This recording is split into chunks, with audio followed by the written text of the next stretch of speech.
Alicia Moreno moved from Edmonds to Kingston 3 years ago to make life more affordable for her family. She didn't realize the cost she would bear. It's always a gamble coming into work of when I'm going to be able to get home. Alicia commutes 3 to 5 days per week for her position as an events manager. Her commute and juggling daycare pickups for her 2 kids are the toughest part of her job. It's extremely stressful to just not know if we're going to be stranded here, if it's going to be hours late, if it's just not going to happen.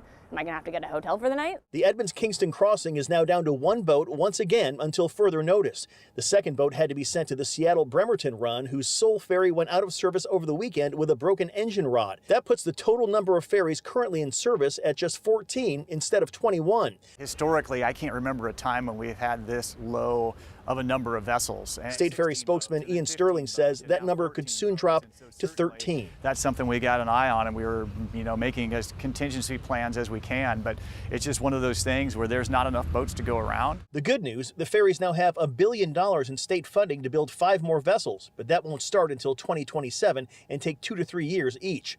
For the long term, the goal is to spend an additional $4 billion for 16 new boats by 2040. For now, Alicia is left scrambling for more backup plans with no clear end to the ferry crisis on the horizon. There's not a whole lot we can do other than trying to just work around it. It really starts to beg the question of, like, is it worth it? Is it worth trying to come over?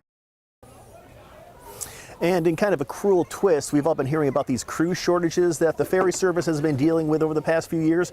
Well, now we're told that the boat crisis may actually help alleviate that to some extent. However, the San Juan Islands are still struggling.